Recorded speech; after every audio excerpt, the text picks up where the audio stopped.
Millionaire, ashamed of his wife's looks, took his mistress. Then his wife walked in and stunned everyone.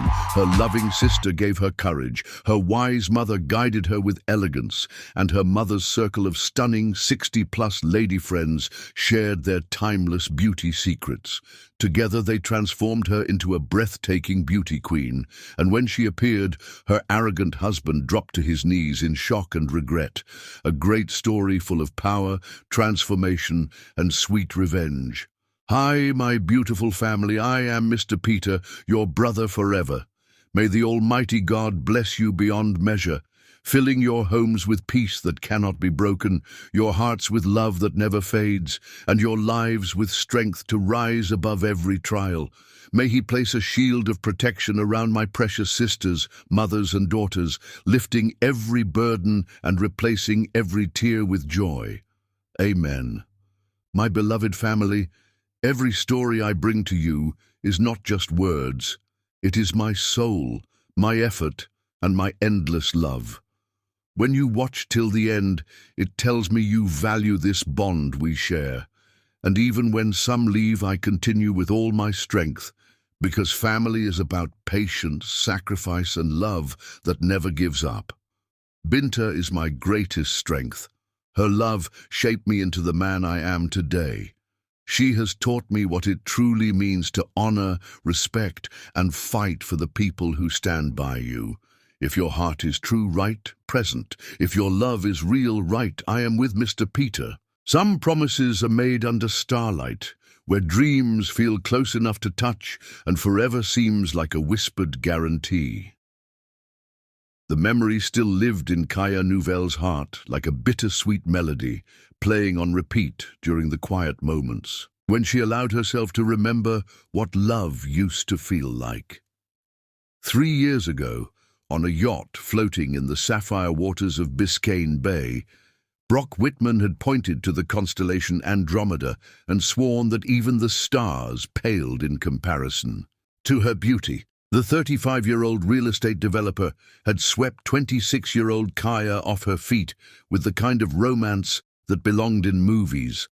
Helicopter rides over South Beach, private dinners on rooftops overlooking the Miami skyline, and weekend getaways to his family's estate in the Keys. "You're going to be my wife," he had whispered against her ear that night, the salt breeze carrying his words across the water like a sacred vow. "And I'm going to spend every day proving that you're the most precious thing in my world." Kaya had believed him completely. How could she not? Brock Whitman was everything she had never dared to dream of. Successful, charming, devastatingly handsome with his steel-grey eyes and perfectly styled dark hair. He commanded rooms with his presence, closed important deals with a handshake, and had chosen her out of all the women who threw themselves at his feet. Her, a 26-year-old marketing coordinator from Little Haiti, who had grown up sharing a bedroom with her sister Aliyah, while their mother Imani worked 2 jobs to keep them afloat. But even then, even in the golden haze of new love, Imani Nouvelle had seen through Brock's polished exterior with the laser precision of a woman who had survived 60 years by trusting her instincts. The afternoon Kaya brought him home to their modest Coral Gables house, the same house Imani had saved for years to buy, with its faded yellow walls and garden full of hibiscus and bougainvillea. Her mother had served him sweet tea on the front porch and studied him like a hawk watching a snake. "Baby girl," Imani had said later that evening as they washed dishes together, her hands still beautiful despite decades of hard work. "That man's eyes don't match his words. I've seen his type before. They love the idea of you until reality sets in." Kaya had laughed it off, drunk on Brock's attention and the way he made her feel like she was floating 3 feet off the ground. "Mama, you worry too much. He loves me for exactly who I am." Imani had dried her hands slowly, her dark eyes reflecting years of wisdom earned through heartbreak and triumph. Child, I pray to God you're right, but love ain't just pretty words and fancy dinners. Real love shows up when things get difficult, when the world tries to tear you down. That's when you see what a man is really made of. The engagement had been everything a fairy tale should be. Brock had proposed at the Vizcaya Museum during a charity gala, dropping to one knee in front of Miami's elite while a string quartet played Pachelbel's canon. The 3-carat diamond had caught the light from the crystal chandeliers, and everyone had applauded as Kaya said yes through tears of joy. The proposal had made the society pages of the Miami Herald, cementing them as one of the city's most glamorous couples. Their wedding a year later had been the event of the season. 300 guests at the Vizcaya Museum Gardens, with orchids flown in from Thailand, and a reception that lasted until dawn. Kaya had worn her grandmother's pearls with a custom Vera Wang gown, and Brock had cried when she walked down the aisle. Even Imani had seemed to soften that day, watching her daughter glow with happiness as she danced with her new husband under the stars. For the first few months of marriage, Kaya had lived in a bubble of bliss. Brock had surprised her with weekend trips to New York and Paris, filled their Aventura penthouse with roses every Friday, and told her constantly how lucky he was to have her. She had felt like the luckiest woman alive, waking up every morning in silk sheets next to the man who claimed she was his whole world. But slowly, almost imperceptibly, things had begun to change. It started with small comments, observations about her natural hair that he claimed to love but suggested might look more polished, straightened for important events. Mentions of the gym membership he had bought her, just to help you feel your best, baby.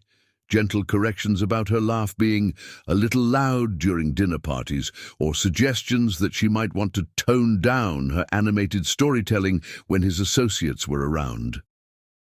Kaya had tried to dismiss these moments. As caring guidance from a man who moved in circles, she was still learning to navigate. After all, Brock's world was one of carefully curated appearances and unspoken rules.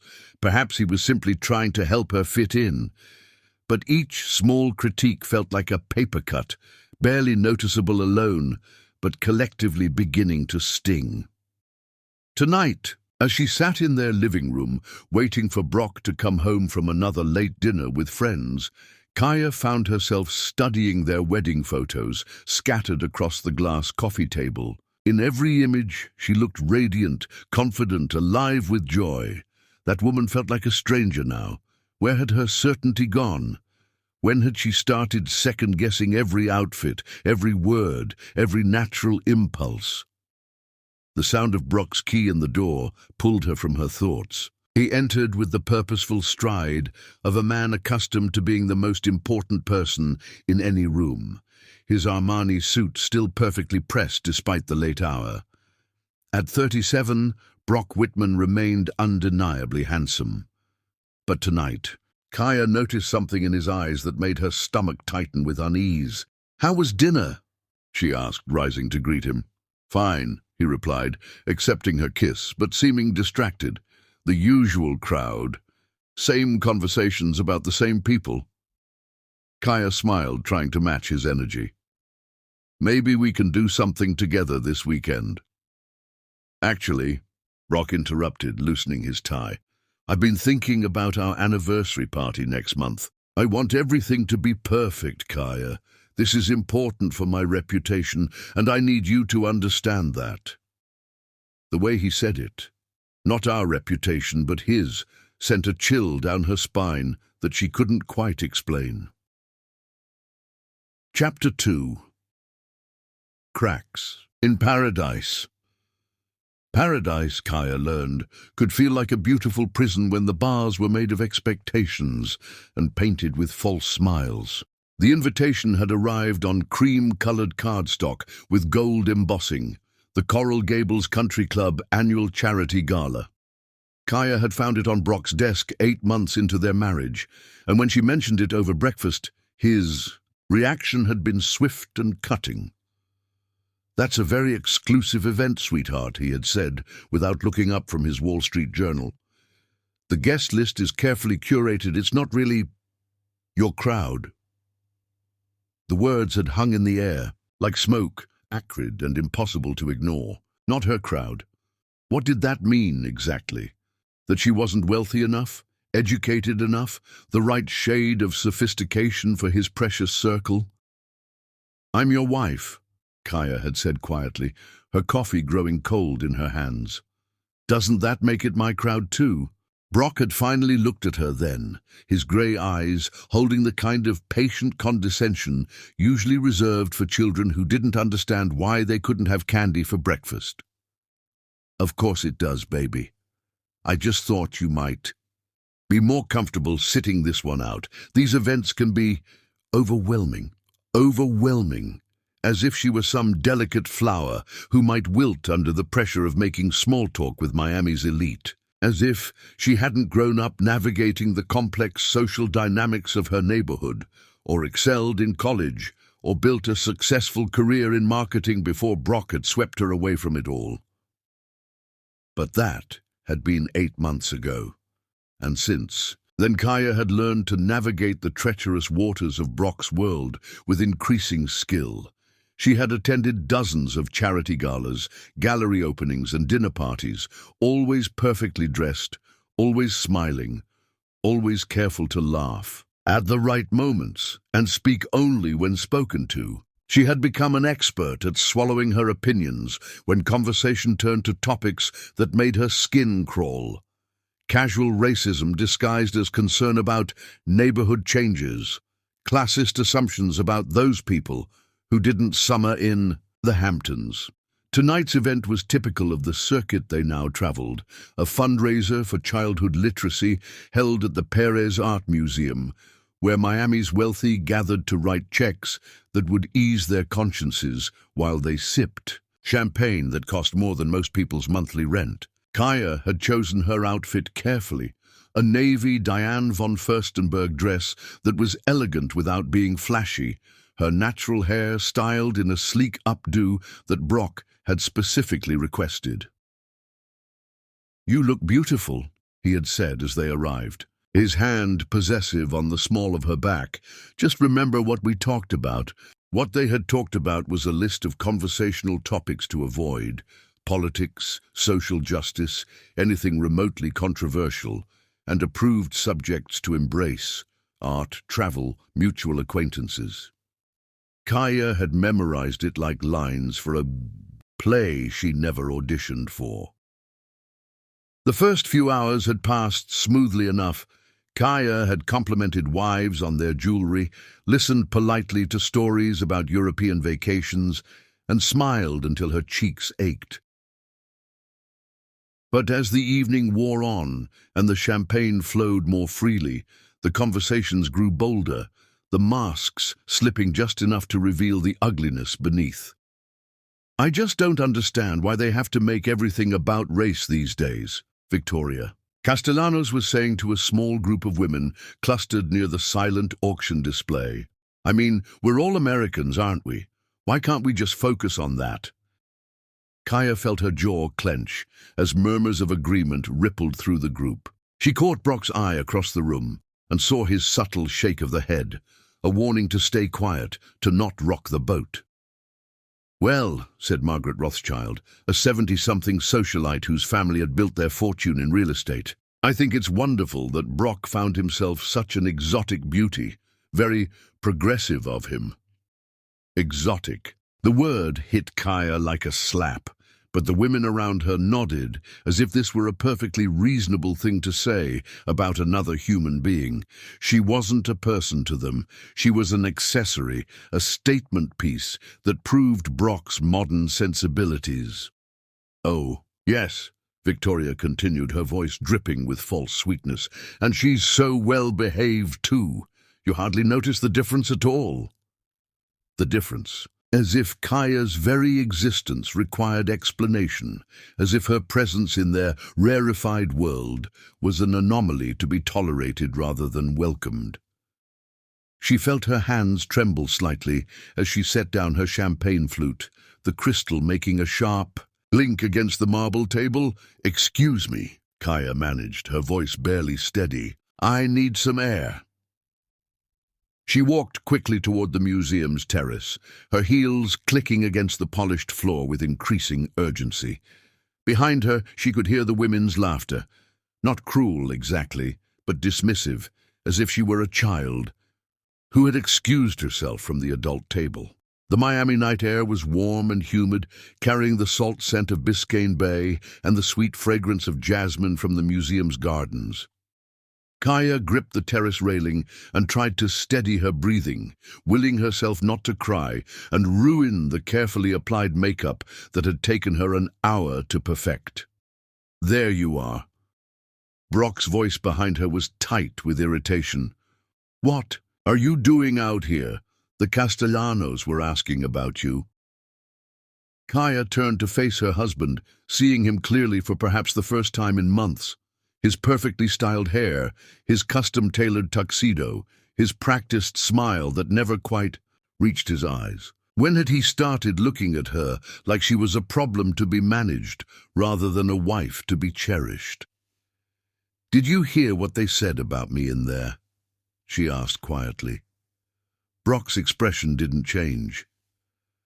"I heard some women making small—" "Oh, talk! Why? What's wrong?" "What's wrong?"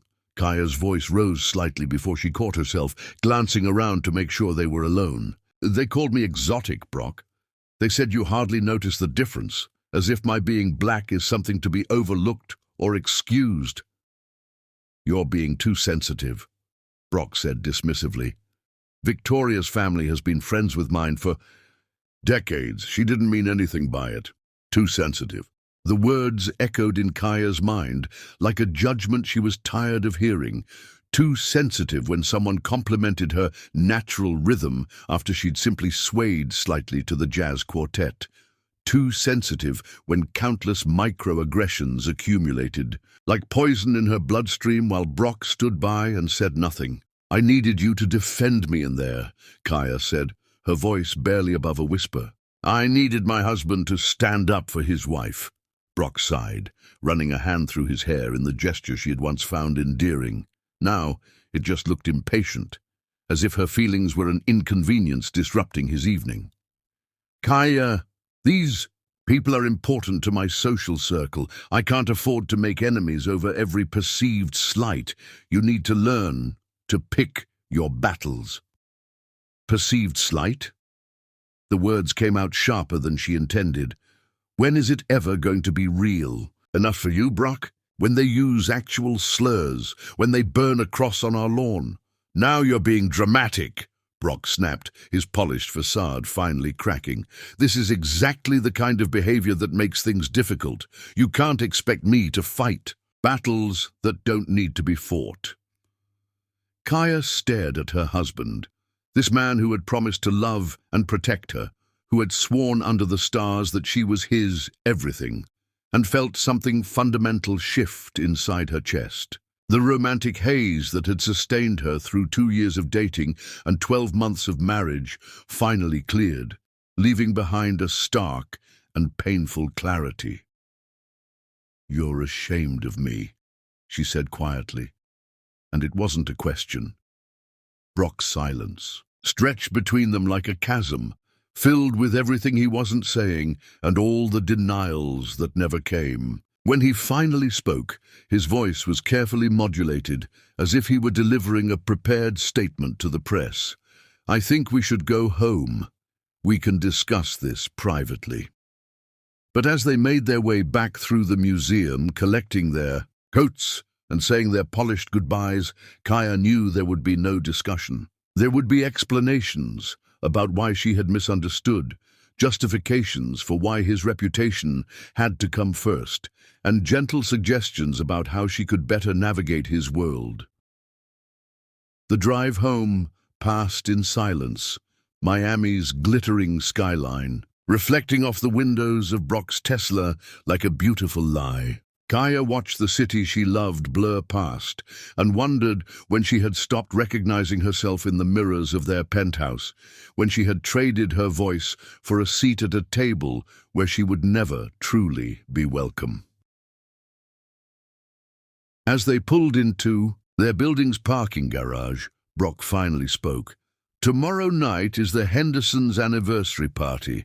I need you to be ready by 7, and Kaya—" He turned to look at her, his eyes holding a warning she was learning to read fluently.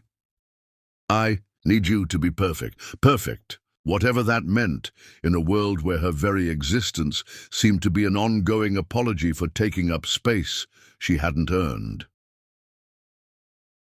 Chapter 3. The Birthday Betrayal.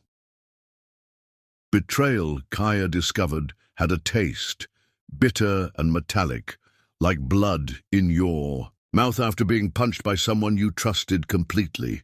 Their first wedding anniversary should have been a celebration of love conquering all, a testament to the promises they had made under the Miami stars 2 years ago. Instead, it had become the stage for the most humiliating night of Kaya's 28 years of life. Brock had spent weeks planning the party, transforming their Aventura penthouse into a showcase of understated elegance. White orchids cascaded from crystal vases, champagne chilled in silver buckets, and a string quartet played softly in the corner where their baby grand piano usually stood alone. Everything was perfect, from the catered hors d'oeuvres to the carefully curated guest list of Miami's most influential couples. "This is important, Kaya," Brock had reminded her that morning as she dressed in the bedroom of their penthouse 30 floors above Biscayne Bay. "The Castellanos are coming, the Hendersons, everyone who matters in this city. I need you at your absolute best." Your absolute best. In Brock's language, that meant invisible, beautiful enough to reflect well on him, charming enough to make small talk, but never so vibrant or opinionated that she might overshadow his performance as the perfect host. Kaya had learned this choreography over the past year, though each time she performed it, a little more of her authentic self seemed to disappear. She had chosen her outfit with military precision, a champagne-colored Halston dress that complemented her skin tone without being too bold, Stuart Weitzman heels that added height without making her tower over the other women, and her grandmother's pearl earrings, the only jewelry Brock hadn't replaced with pieces he deemed more appropriate for their lifestyle. The early part of the evening had unfolded exactly as planned. Guests had arrived in waves of designer clothing and practiced smiles, filling their home with the kind of conversation that danced carefully around anything meaningful. Kaya had played her role flawlessly, complimenting wives on their Botox and listening to husbands explain various ventures with the expression of rapt attention Brock had coached her to perfect. But at 9:30, everything changed. "Everyone. I'd like you to meet someone very special," Brock announced, tapping his champagne flute with a silver knife to get the room's attention. "This is Tessa Vale, and she's going to be helping us with some exciting new marketing initiatives." Kaya felt her breath catch as a woman stepped through their front door like she was walking a red carpet. Tessa Vale was everything Miami Beach aspired to be: platinum blonde hair that fell in perfect waves, surgically enhanced curves poured into a white Hervé Léger bandage dress, and the kind of artificial perfection that graced magazine covers and billionaires' yachts. At 24, she was 4 years younger than Kaya and had clearly spent considerable time and money becoming a living embodiment of every male fantasy. The response from their guests was immediate and telling. Men straightened their ties and sucked in their stomachs. Women assessed her with the cold calculation of generals studying enemy territory. But everyone, without exception, was mesmerized. "Tessa's been working with some of the biggest developers in South Beach," Brock continued, his hand settling possessively on the small of Tessa's back in a gesture that made Kaya's stomach clench with recognition. She's brilliant with social media strategy and influencer partnerships. Exactly what we need for future projects. Kaya watched her husband's face as he introduced this perfect stranger who had somehow earned her way into their anniversary celebration, and she saw something that made her blood run cold. Brock was looking at Tessa Vale the way he used to look at her, with hunger, with pride, with the expression of a man who couldn't believe his good fortune. "It's so wonderful to meet everyone," Tessa said, her voice carrying a slight southern accent. That added to her charm. "Brock has told me so much about y'all. And this penthouse is absolutely gorgeous. You have such exquisite taste." The compliment was directed at the room in general, but Tessa's eyes never once found Kaya, as if the actual mistress of the house was invisible or irrelevant. "Oh, Tessa's being modest," Victoria Castellanos gushed, clearly already smitten. "Have you seen her Instagram? 3 million followers. She's worked with everyone, the Kardashians, all those Real Housewives. She's absolutely brilliant." As the evening progressed, Kaya watched her anniversary party transform into Tessa Vale's coming out celebration. Guests who had barely acknowledged Kaya's presence all year suddenly couldn't tear themselves away from the young woman who monopolized conversations with stories about celebrity clients and luxury brand partnerships. Men who had treated Kaya with polite indifference hung on Tessa's every word, and their wives seemed equally enchanted by this perfect specimen of purchased beauty. "She's absolutely stunning," Margaret Rothschild whispered to her friend Eleanor. Price, not caring that Kaya was standing close enough to hear every word. "Can you imagine looking like that at 24? That's what good genes and better plastic surgery can do." "Well, she's certainly an upgrade," Eleanor replied with a meaningful glance toward Kaya. "Some men know when to trade up, if you know what I mean." Trade up. The words hit Kaya like ice water in her veins, but worse was watching Brock's reaction, or rather his complete lack of reaction. Her husband, the man who had promised to love and protect her, stood less than 10 feet away and didn't say a word as his guests openly speculated about replacing his wife at his own anniversary party. Instead, Brock seemed to be reveling in the attention Tessa was drawing to their event. He followed her around the room like an eager puppy, refreshing her champagne, introducing her to guests as if she were visiting royalty, and laughing too loudly at jokes that weren't particularly funny. Every gesture screamed of a man trying to impress a woman who was decidedly not his wife. The final humiliation came when James Henderson, fortified by too much champagne and encouraged by the evening's atmosphere, raised his glass and called for the room's attention. "I think we should toast Brock's excellent taste," he announced with a drunken grin. "Not just in real estate, but in, well, let's just say some investments appreciate better than others." The room erupted in laughter and knowing looks. Glasses raised in a toast that celebrated Brock's wisdom in choosing Tessa over the woman who actually lived in this penthouse, who had shared his bed for the past 12 months, who had believed his promises about forever. Kaya stood frozen in her own living room, surrounded by people she had spent a year trying to please, and felt completely alone. Her husband was across the room, basking in the admiration for his new investment, while she had apparently become the depreciated asset everyone was too polite to mention directly. "Excuse me," she managed, her voice barely audible over the continued laughter and conversation. No one noticed her leave.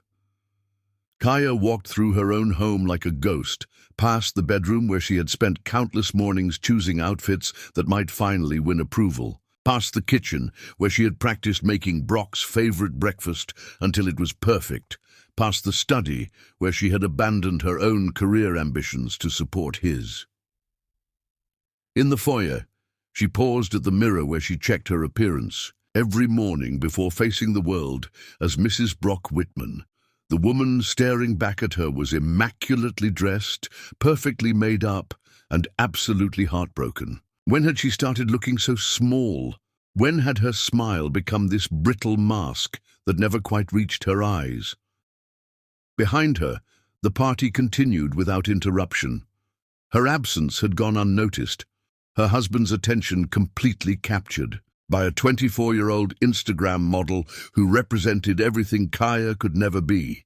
Young, white, surgically perfected, and apparently willing to play whatever role Brock required without the inconvenience of having her own opinions or feelings. Kaya grabbed her purse and keys from the foyer table, noting absently that Tessa's laughter could be heard clearly from the living room. It was bright and musical, the kind of laugh that sounded spontaneous even when it was performed for an audience, the kind of laugh Brock used to treasure in her before it became too loud for his sophisticated world.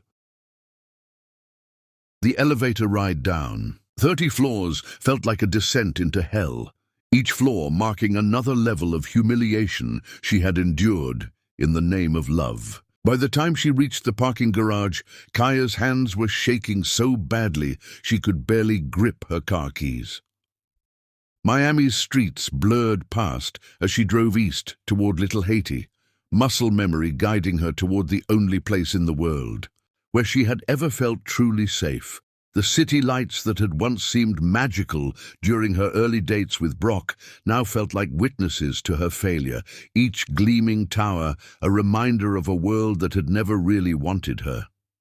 Her mother's house appeared like a beacon in the darkness, modest, welcoming, real in a way that Kaya had forgotten existed. The same yellow walls, the same hibiscus blooming despite the late hour, the same front porch where Imani had warned her about men whose eyes didn't match their words. Kaya sat in her car for a long moment, staring at the home where she had learned what love actually looked like. Imperfect, complicated, but genuine in a way that required no performance. Inside that house lived the woman who had sacrificed everything to raise 2 daughters alone, who had worked multiple jobs to afford their education, who had loved them fiercely without ever demanding they become someone else to deserve it.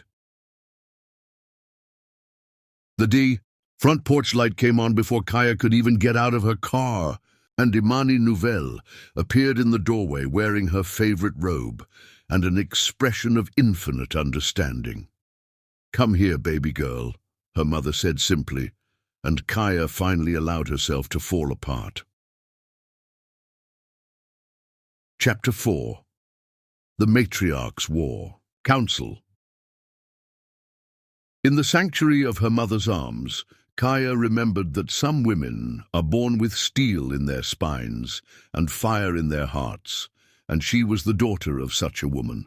The sun was rising over Little Haiti when Kaya finally finished telling her mother everything. They sat on Imani's front porch, wrapped in her grandmother's quilts, watching the neighborhood wake up around them. Children walked to school with backpacks and bright futures. Elderly men tended small gardens with the patience of those who understood that growth took time, and women hurried to jobs that might not pay enough but demanded respect for honest work. This was Kaya's world. Had always been her world before she'd been swept away by promises of something better. But sitting here in the pre-dawn quiet, she realized she had never needed better. She had needed different, and she had paid for that difference with pieces of her soul. "That man showed you exactly who he is," Imani said quietly, her voice carrying the wisdom of 60 years spent navigating a world that didn't always welcome strong black women with open arms. "Question is, baby girl, what you gonna do about it?" Before Kaya could answer, the screen door opened, and Aliyah emerged with 3 cups of coffee and an expression that could have melted steel. At 30, Kaya's younger sister had inherited their mother's fierce protectiveness and their father's quick temper, combined with a law degree from University of Miami that made her a formidable opponent to anyone foolish enough to cross the Nouvelle women. "I've been up all night thinking about your situation," Aliyah announced without preamble, setting down the coffee and settling into the circle they had formed.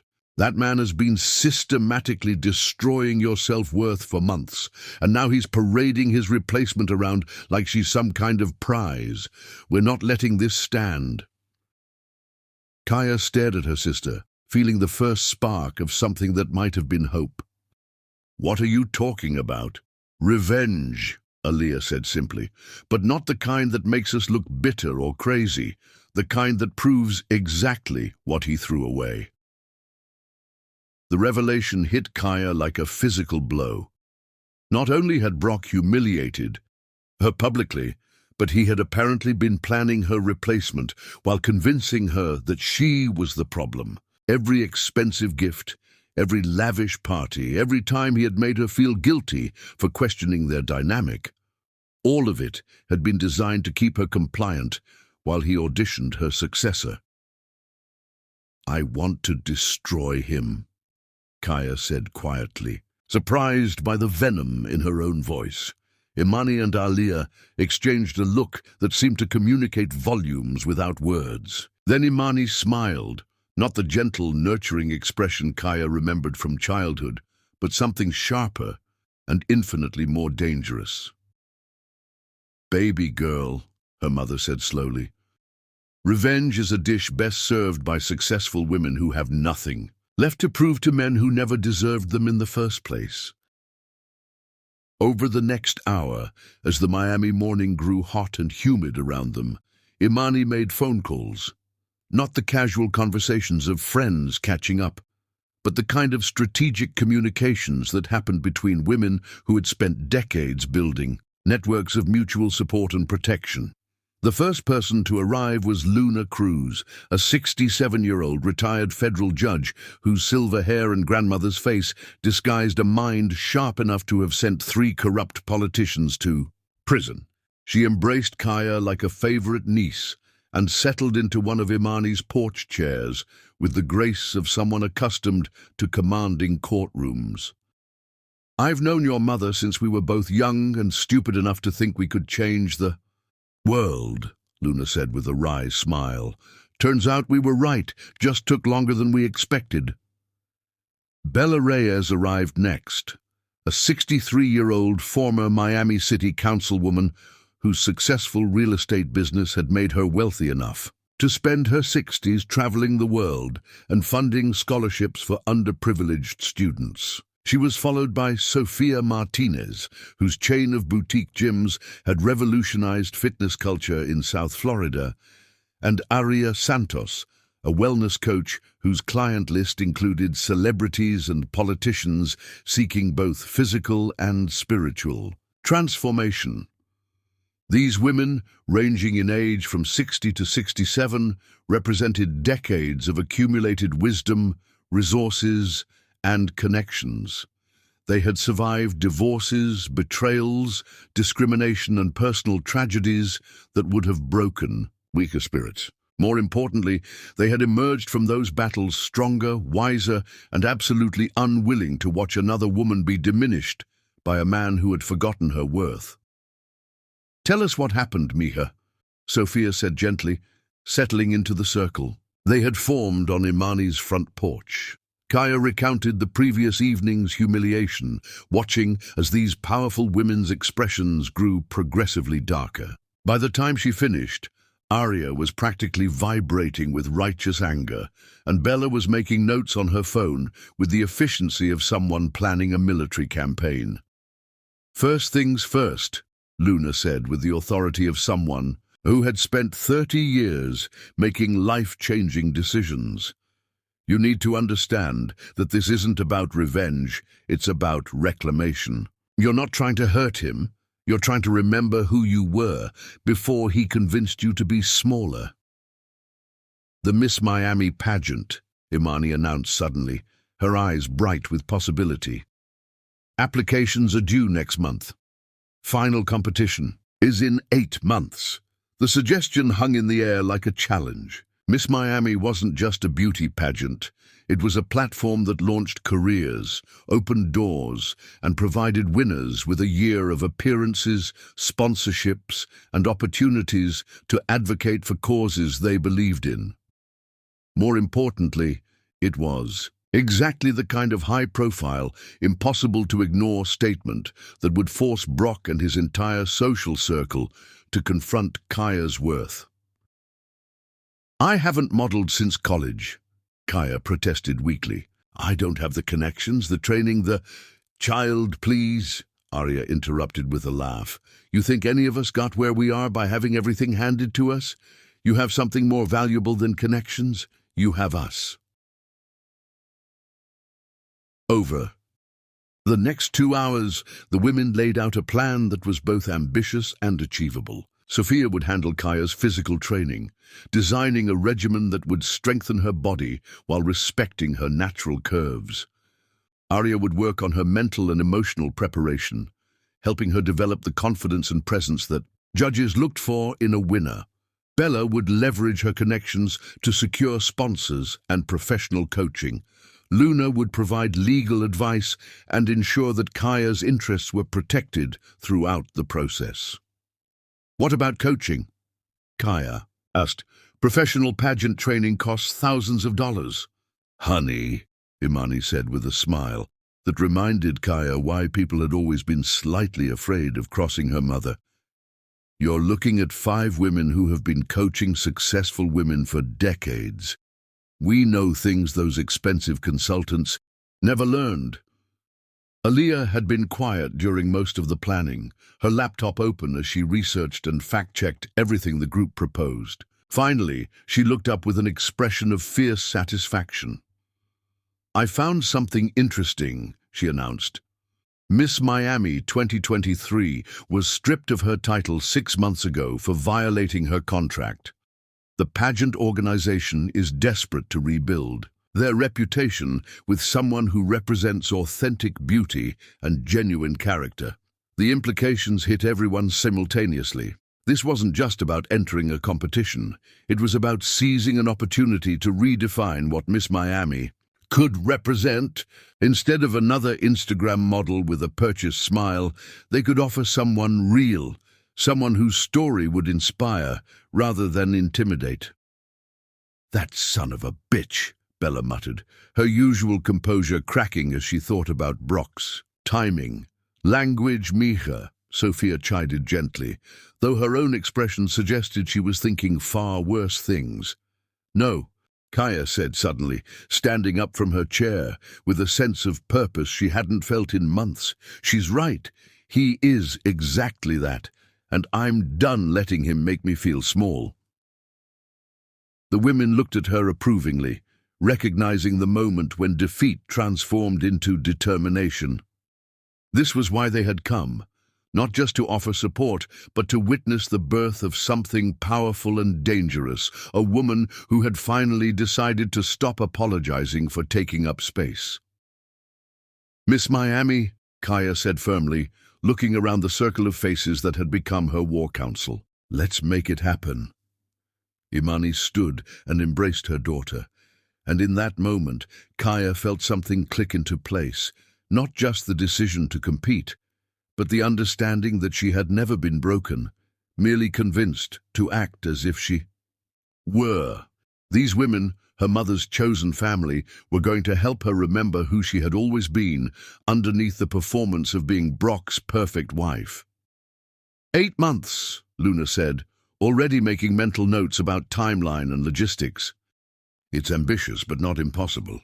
Nothing worth doing is ever easy," Arya added, with the wisdom of someone who had transformed her own life multiple times.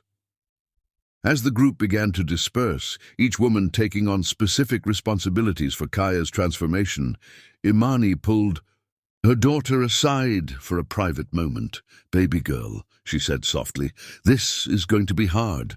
Not just the competition, but everything that comes after. You ready for that?" Kaya looked back at her mother's house, the place where she had learned that love didn't require perfection, where strength was measured in endurance rather than a submission, where women raised each other up instead of tearing each other down. "I'm ready, Mama," she said, and for the first time in 12 months, she meant it completely. The war for Kaya's soul was about to begin, and she was no longer fighting alone. Chapter 5, Metamorphosis begins. Transformation, Kaya learned, was not a gentle process. It was the violent and beautiful act of becoming who you were always meant to be. The alarm went off at 5:30 a.m., and for the first time in months, Kaya Whitman woke up with purpose burning in her chest instead of dread. 3 days had passed since the war council on her mother's porch, and her new life had already begun with the relentless precision of a military operation designed by women who understood that excellence was not negotiable. Sofia Martinez had not been exaggerating when she promised to revolutionize Kaya's relationship with her body.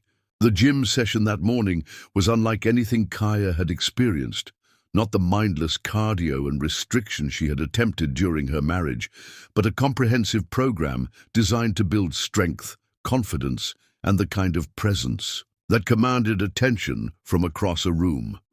"Forget everything you think you know about fitness," Sofia announced as she led Kaya through the private training facility she had built behind her Coconut Grove home. At 65, Sofia moved with the fluid grace of someone half her age, her silver hair pulled back in a practical ponytail that somehow managed to look elegant. "We're not trying to make you smaller. We're trying to make you powerful." The She workout was intense but intelligent, incorporating dance elements that celebrated Kaya's natural rhythm rather than suppressing it, strength training that emphasized functional movement over aesthetically pleasing poses, and flexibility work that left her feeling longer and more graceful. By the end of 2 hours, Kaya was drenched in sweat, exhausted, and more alive than she had felt in over a year.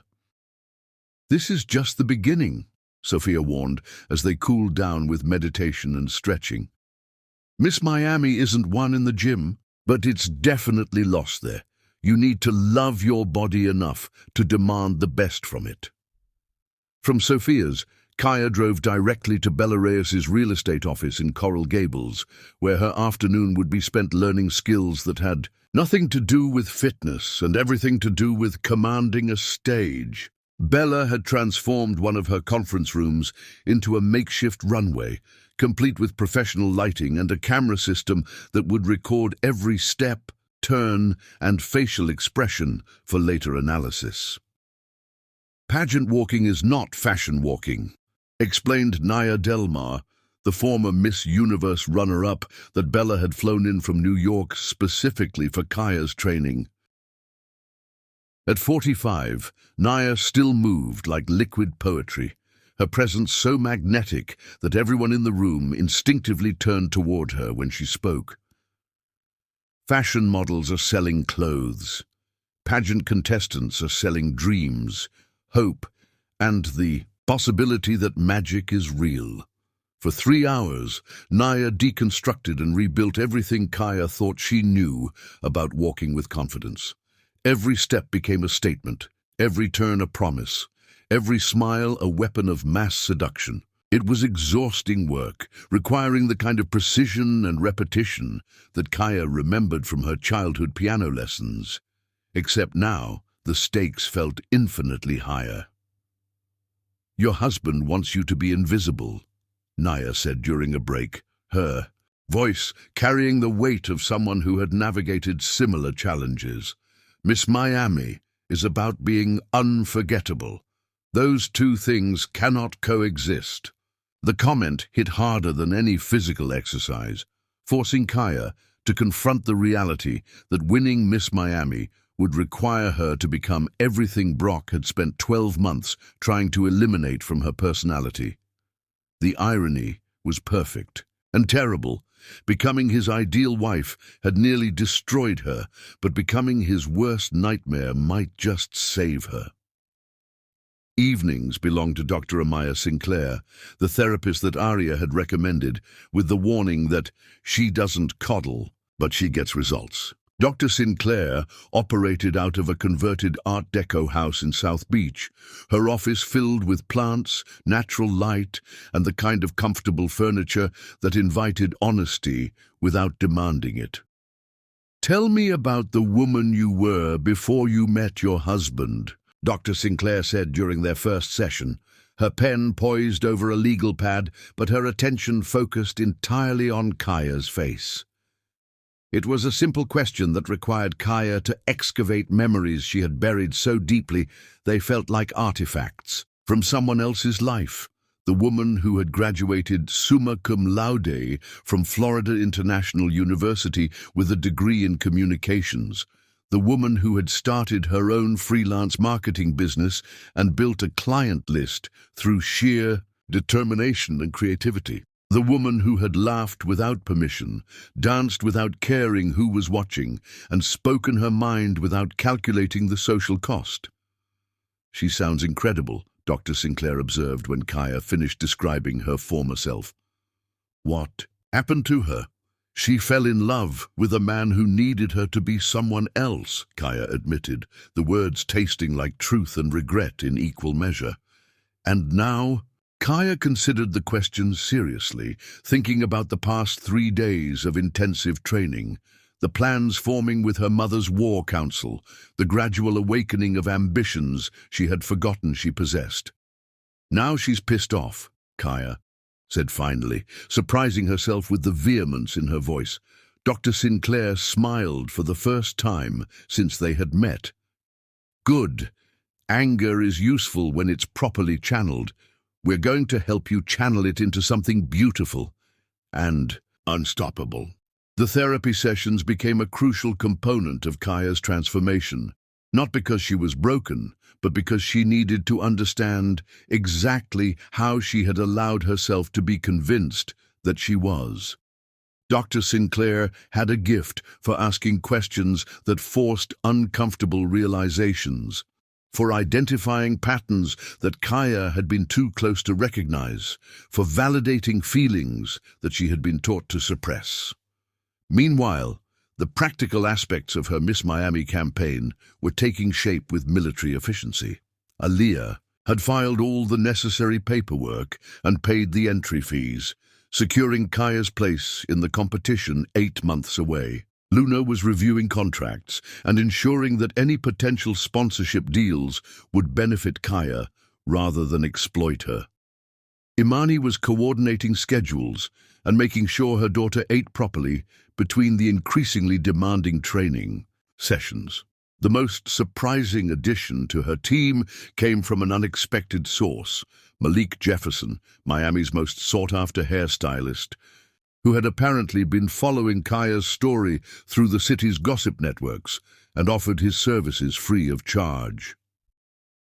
"Honey," Malik announced during their first consultation at his Wynwood salon, "I've been watching that man try to dim your light for over a year, and I am not here for it.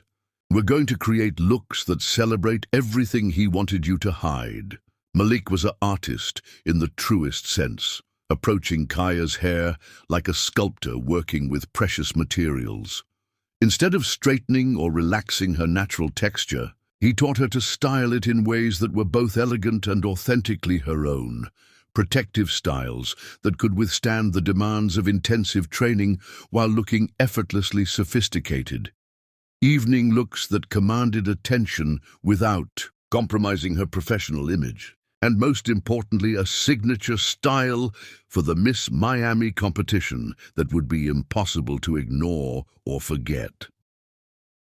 "Your hair is your crown, baby girl," Malik said as he worked, his hands moving with the confidence of someone who had been perfecting his craft for 2 decades. "Time to wear it like the queen you've always been." 3 weeks into her transformation, Kaya was beginning to understand that she wasn't becoming someone new. She was remembering someone she had temporarily forgotten.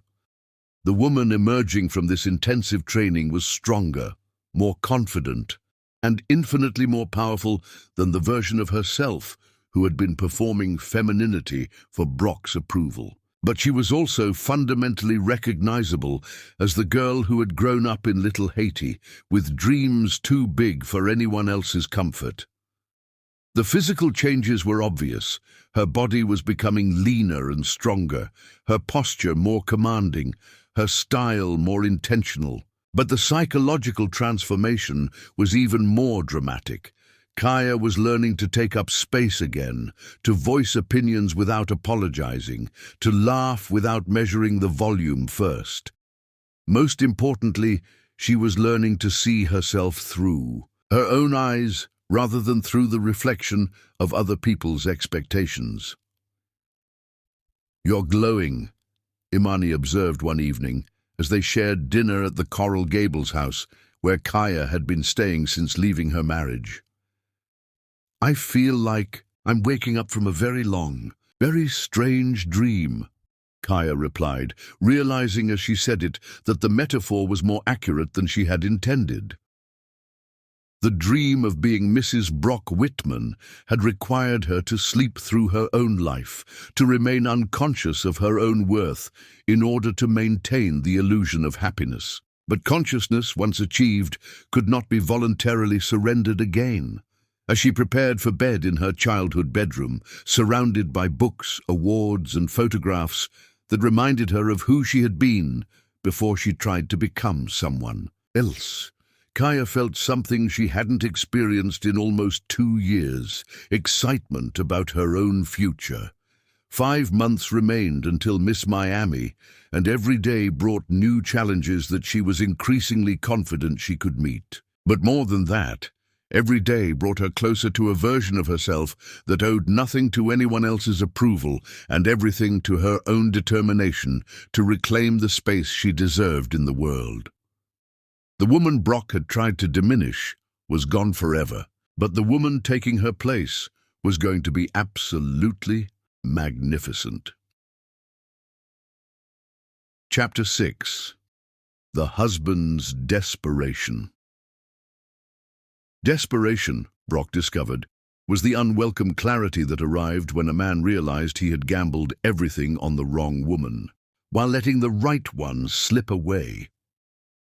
The gossip reached Brock Whitman on a Tuesday morning in late February, delivered with the particular relish that Miami's social elite reserved for the downfall of their own. He was sitting in his corner office 30 floors above Brickell Avenue, scrolling through emails that increasingly felt like exercises in futility, when Margaret Rothschild called with news that made his blood run cold. "Darling, you simply must do something about your wife," Margaret purred through the phone, her voice carrying the satisfaction of someone who had always predicted this outcome. "She's entered Miss Miami. Can you imagine? I mean, it's rather ambitious of her, don't you think?" Brock set down his coffee cup with the careful precision of someone trying not to reveal that his hands were shaking. "What are you talking about, Margaret? Oh, haven't you heard? It's all over social media. Kaya's been training with that terrifying women's group from Little Haiti, you know, the ones who think they run this city. Apparently she's been photographed at some very exclusive fitness studios, working with coaches who usually reserve their services for actual celebrities. The transformation is quite dramatic." After Margaret hung up, Brock immediately opened Instagram and searched for his wife's account, which he realized with growing alarm he hadn't checked in months. What he found there made him understand that he had been sleepwalking through the most dangerous period of his life. Gone were the carefully curated photos of charity events and couples' vacations that had characterized Kaya's social media presence during their marriage. Instead, her feed had been transformed into a documentation of female empowerment that was both inspiring and terrifying. Images of intense workout sessions with Sofia Martinez, whose celebrity client list included A-list actresses and professional athletes. Videos of runway training with coaches whose credentials read like a pageant hall of fame. Photos with her mother's war council, women whose collective influence could destroy or elevate careers with a single phone call. But it wasn't just the professional quality of the content that made Brock's stomach clench with dread. It was the woman in the photos. This Kaya was radiant in a way that had nothing to do with makeup or lighting, and everything to do with the confidence that radiated from her very soul. She was beautiful, yes, but more than that. She was powerful in a way that made his attempts to diminish her seem not just cruel, but laughably futile. The captions were even worse because they revealed an intelligence and authenticity that Brock had spent 12 months trying to suppress. Learning that strength isn't about becoming smaller, it's about becoming exactly who you were always meant to be. Thank you, Sofia Martinez Fitness, for showing me that my body is not an apology. Runway. Training with the incredible Anaya Elmar today. She reminded me that pageants aren't about perfection. They're about showing the world what's possible when women support women. Therapy isn't about fixing what's broken, it's about remembering what was always whole. Grateful for Adramaya Sinclair for helping me find my voice again. Each post had thousands of likes and hundreds of comments from women sharing their own stories of transformation and empowerment. Kaya wasn't just preparing for a pageant, she was building a movement, and Brock was beginning to understand that he had accidentally created exactly the kind of enemy he couldn't afford to have. His phone buzzed with a text from Tessa. "Saw the news about your wife. This could be a problem for us." Us. The presumption in that single word would have been laughable if the situation weren't so dire. There was no us in any meaningful sense. There was Tessa's ambition, Brock's desperation, and a transactional arrangement that had already cost him more than he could afford. But Tessa was right about one thing. Kaya's transformation represented a threat to everything they had been building together. Over the past 4 months, Brock had liquidated investments, borrowed against credit lines, and spent every available dollar to fund Tessa's career development. Personal trainers, plastic surgeons, wardrobe consultants, media coaches. The expenses had mounted with terrifying speed, justified by Tessa's promises about the opportunities that would open up once she became Miss Miami. "You have to understand," Tessa had explained during one of their early conversations, "pageants are investments. The winner gets a year of appearances, endorsement deals, social media partnerships. Miss Miami can earn $500,000 easily, and Miss Florida or Miss USA, we're talking about real money, Brock. Life-changing money." It had seemed reasonable at the time, especially since Tessa's beauty was undeniable and her social media following was impressive. But now, looking at Kaya's transformation, Brock was beginning to understand the difference between manufactured appeal and authentic charisma. Tessa was beautiful, but Kaya was becoming magnificent. That evening, he met Tessa at her South Beach apartment, a luxury 2-bedroom that he was paying for, to discuss their strategy. She greeted him, wearing a designer workout outfit that cost more than most people's monthly salary, her hair and makeup perfect, despite having supposedly just finished a training session. "We need to step up our game," Tessa announced without preamble. "Your wife is getting serious attention, and some of my usual advantages aren't going to work if she keeps building this authentic empowerment narrative." Brock poured himself a scotch from the bar he had stocked and tried to project confidence he didn't feel. "What do you need?" "More surgery, for starters. I want to refine my nose, get my lips done again, maybe some work on my jawline. Dr. Restrepo says he can make me look like a cross between Gigi Hadid and Margot Robbie." "How much?" $50,000, maybe $75 if we do the full facial reconstruction." Brock nearly choked on his drink. "Tessa, that's what it costs to compete at this level," she interrupted, her voice taking on the sharp edge that appeared whenever her demands were questioned. "You said you wanted to win. This is what winning looks like." Over the next 2 hours, Tessa outlined a transformation plan that would cost nearly $200,000 and include everything from advanced cosmetic procedures to a complete wardrobe overhaul by top designers. She had researched the most successful Miss Miami contestants from the past decade and identified the specific characteristics that judges seemed to favor. "It's all about the investment," she insisted, showing him spreadsheets on her laptop that projected potential earnings from a Miss Miami win. "We'll make it back in the first 6 months of appearances and endorsements." But as Brock listened to Tessa's presentation, he found himself thinking about the woman he had seen in Kaya's Instagram posts. His wife hadn't spent a fraction of what Tessa was demanding, yet her transformation was undeniably more compelling. There was something authentic about Kaya's journey that no amount of money could purchase or replicate. "What if we can't afford all of this?" he asked carefully. Tessa's expression shifted, revealing the calculating intelligence that she usually kept hidden beneath her breathless southern charm. "Then we'll lose. And honestly, Brock, I'm not sure I can afford to be associated with a loser right now. My brand is about success, luxury, winning. If you can't provide that..." The threat hung unspoken but clear.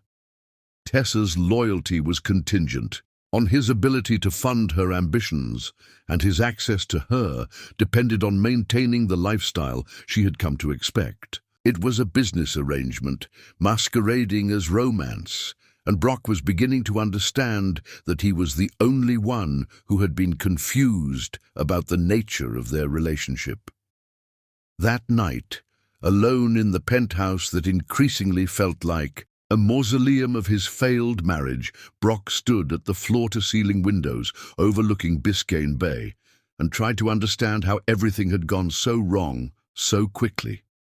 12 months ago, he had been married to a woman who loved him unconditionally and living a life that made him one of Miami's most envied men. Now he was emotionally bankrupt and tied to a woman who saw him as nothing more than a stepping stone to her own success.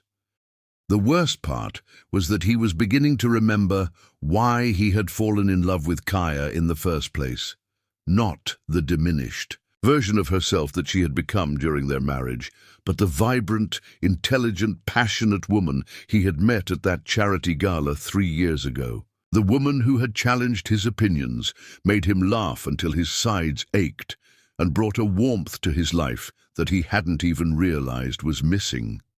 That woman was emerging again, stronger and more beautiful than ever, and she was about to become his competition in a contest where losing would mean more than just public humiliation. If Kaya won Miss Miami, she would have a platform to tell her story, their story, to an audience that would include everyone who mattered in his professional and social circles. Brock poured another scotch and stared at his reflection in the dark window, seeing a man who had traded everything real for something artificial and was about to pay a price he couldn't afford. The game was changing, and for the first time since this all began, he wasn't sure he knew how to win. Chapter 7. Rising Phoenix. Rising. From ashes, Kaya learned, was not a metaphor. It was a daily choice to become fire instead of smoke, light instead of shadow, everything instead of nothing. By April, the transformation was undeniable. Kaya stepped out of Sophia's gym in Coconut Grove with the kind of confidence that made strangers stop mid-conversation and turn to watch her pass. 4 months of intensive training had sculpted her body into something powerful and graceful. But, more importantly, it had restored her relationship with her own strength. She no longer apologized for taking up space or dimmed her energy to make others comfortable. "You're ready for the next phase," Sophia announced as they completed what had become their daily ritual, a 2-hour session that combined strength training, dance, and mental conditioning. "Your body is strong enough for anything those judges can demand. But more than that, you're moving like a woman who owns the ground she walks on." The change was visible in every aspect of Kaya's presentation. Malik had created a signature look, that celebrated her natural beauty while establishing her as unmistakably elegant and modern. Her hair, styled in protective patterns that honored her heritage while commanding attention, had become her calling card. Fashion designers were beginning to reach out, offering to dress her for events in exchange for the association with her growing brand. "Honey, you're becoming a movement," Malik observed during one of their sessions, stepping back to admire the intricate braided crown he had created. "People aren't just following your Miss Miami journey, they're finding their own power through watching yours." It was true. Kaya's social media following had grown from a few hundred friends and family members to over 60,000 women who found inspiration in her daily posts about self-love, authenticity, and the courage to reclaim space that had been surrendered to others' expectations.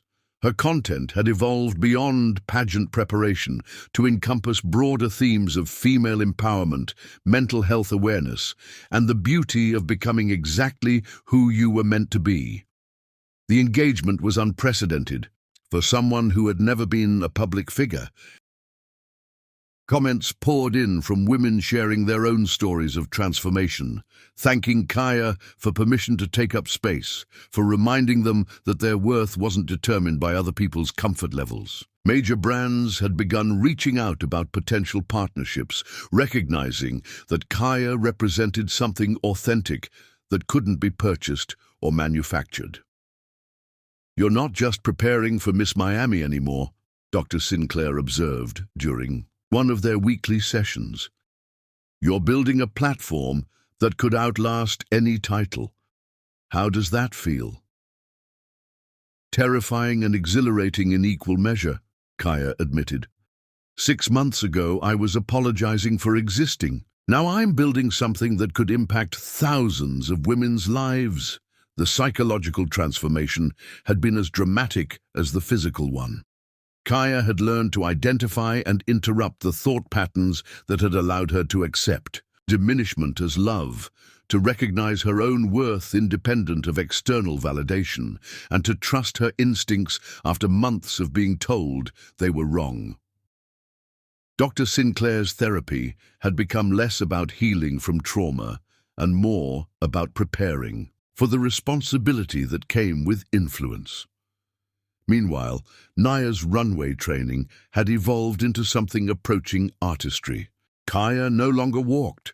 She commanded space, told stories with her movement, and projected the kind of presence that judges remembered long after other contestants had faded from memory.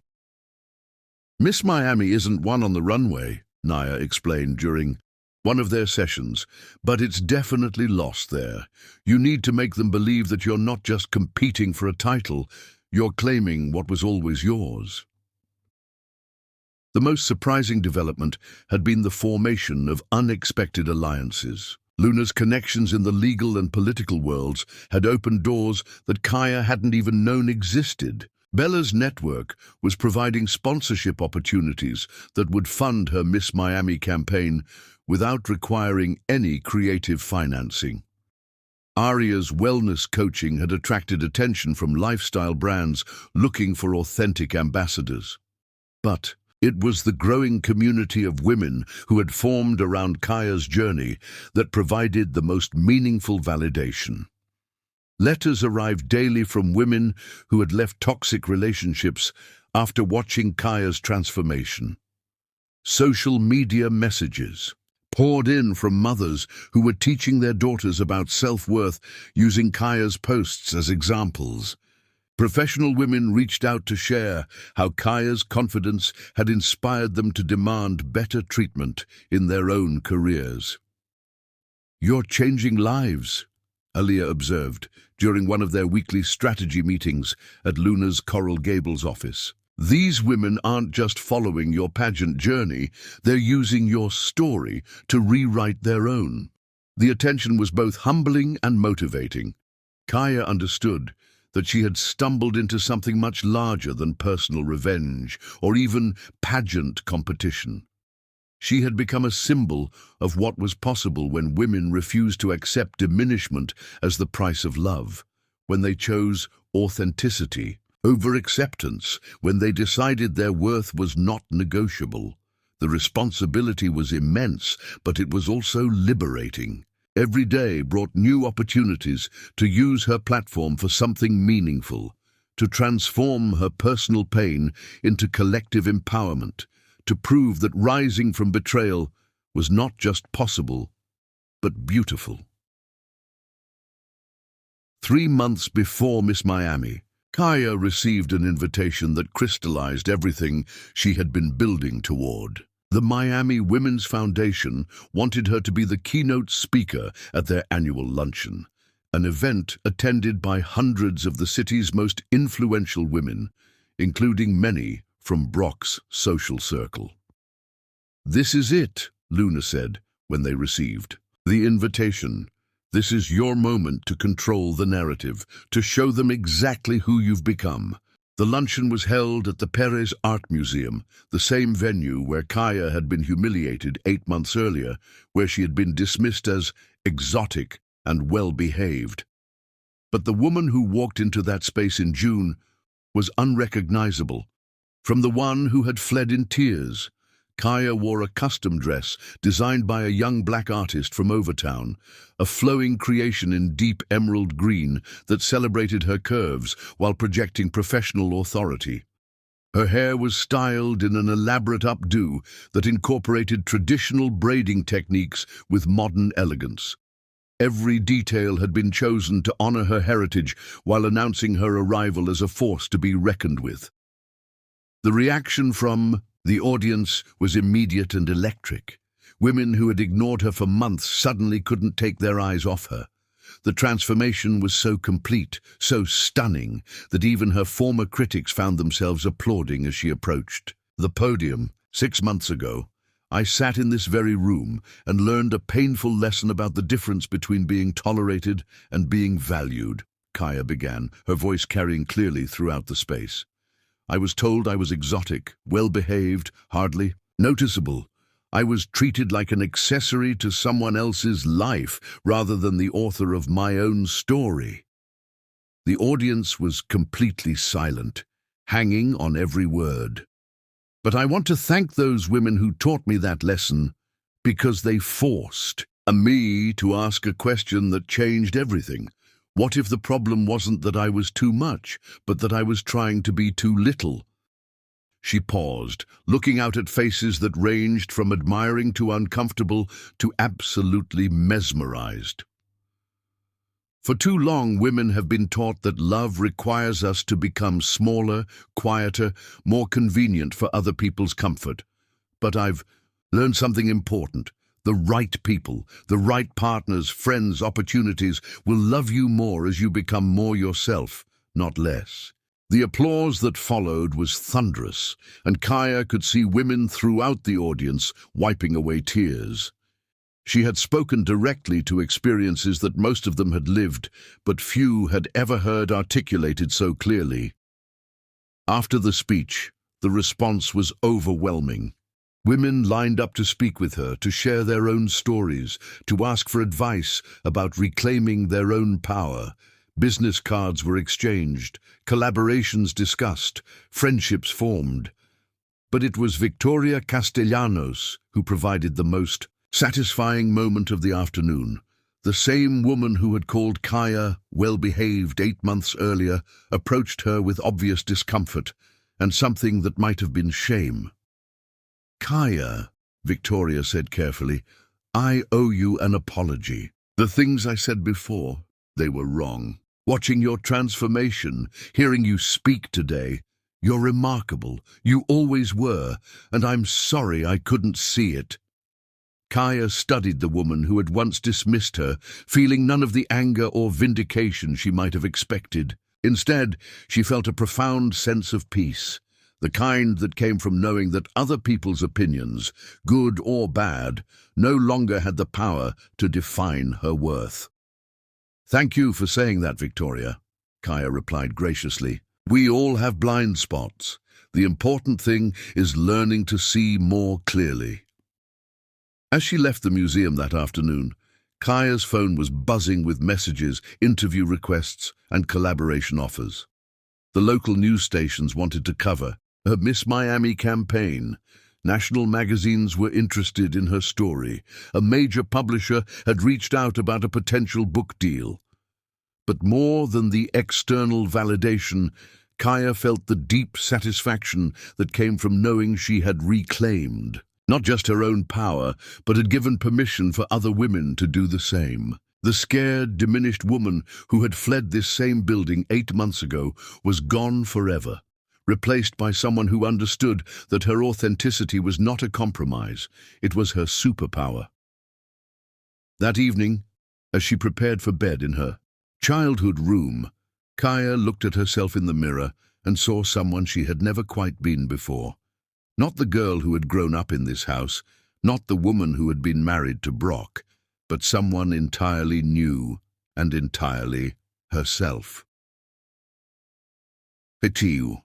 Phoenix had risen, and she was more magnificent than anyone, including herself, had ever imagined possible. In 2 months, she would walk across the Miss Miami stage and claim the title that would cement her transformation. But tonight, she knew that she had already won the only competition that truly mattered, the one for her own soul.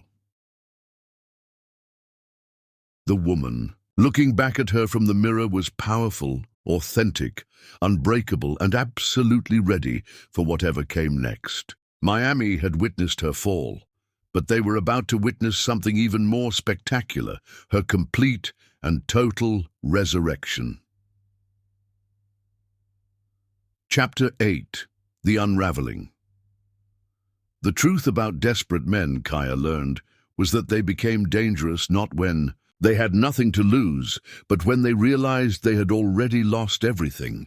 The first sign that Brock's world was collapsing came on a sweltering Tuesday in May, exactly 2 months before Miss Miami, when Aaliyah burst into Kaya's morning workout session with news that would have been satisfying if it weren't so ominous. "Emergency situation," Aaliyah announced breathlessly, having clearly run from her car. "I just got a call from someone at the Fontainebleau. Tessa Vale was supposed to show up for her preliminary Miss Miami interview this morning, but she never appeared.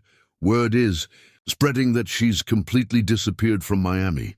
Kaya paused mid-squat, sweat dripping down her face as she processed this information.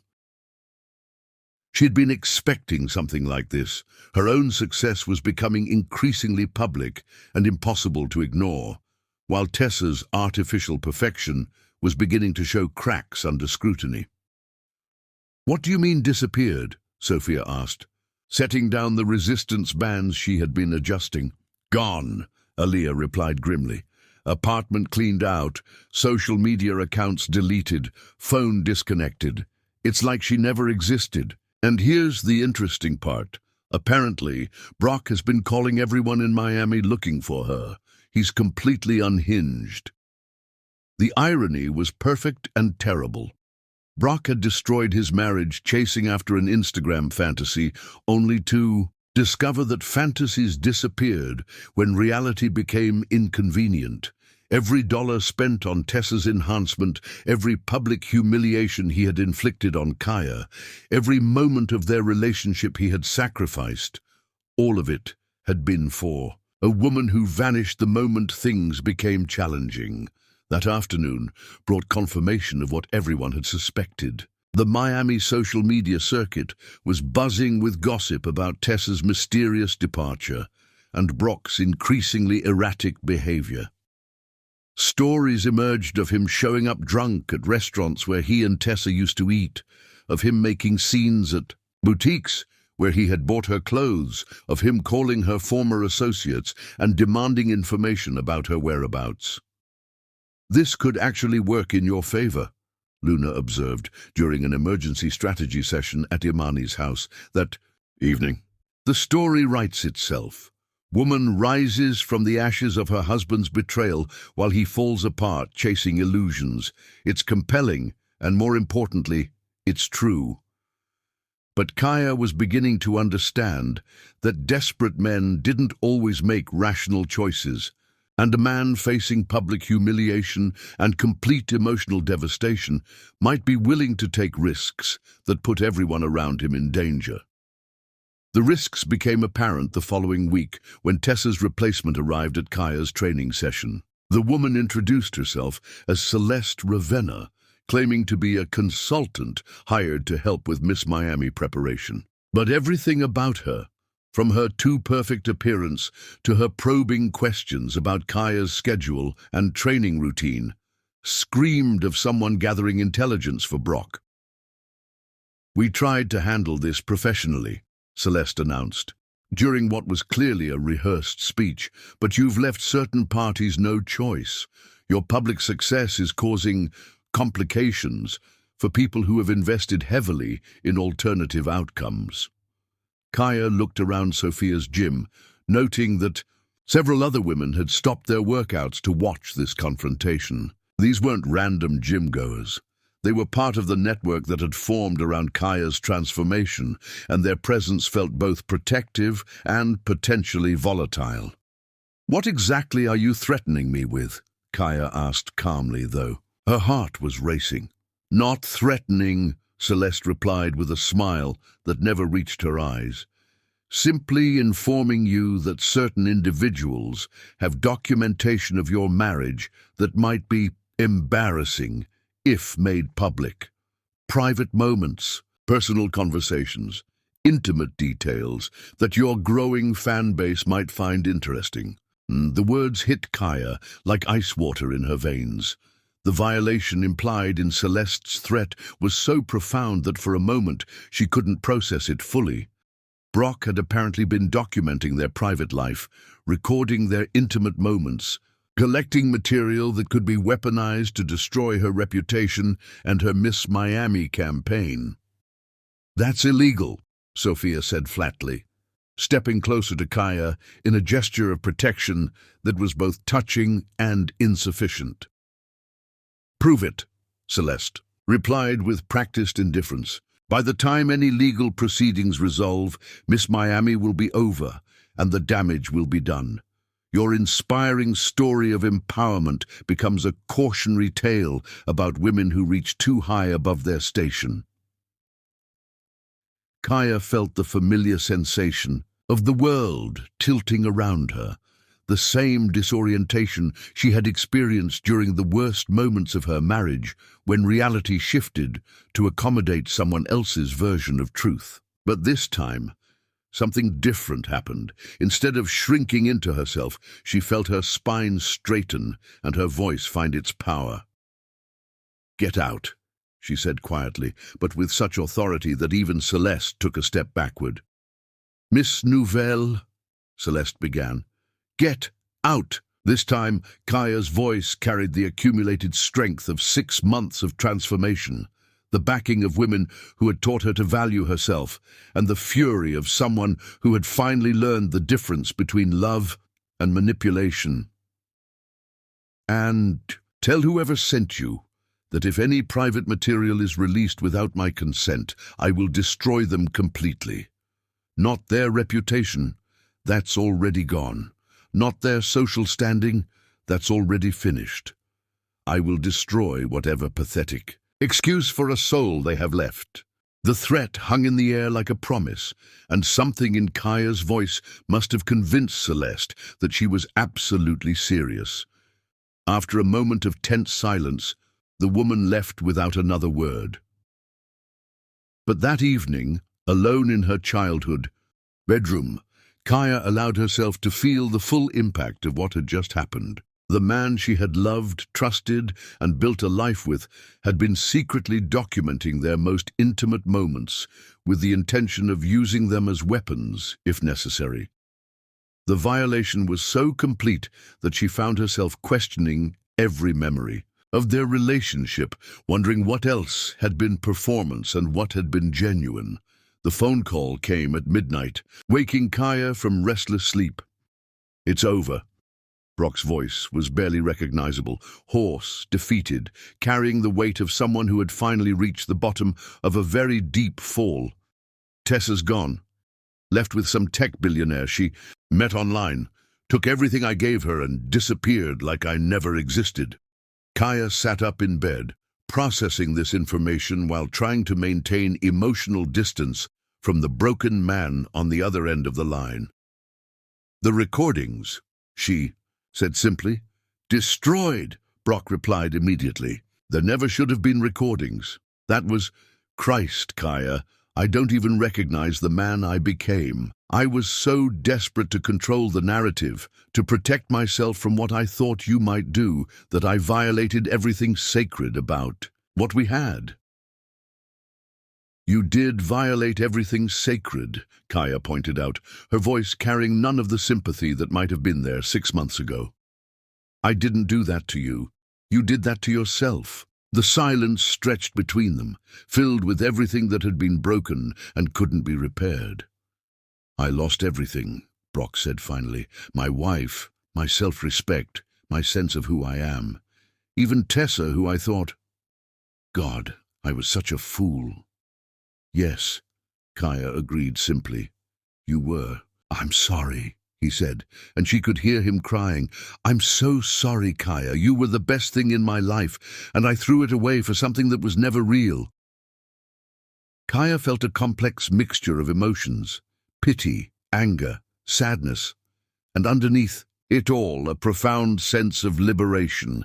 This broken man on the phone was not her responsibility to fix, not her burden to carry, not her problem to solve. For the first time in their entire relationship, his pain belonged entirely to him.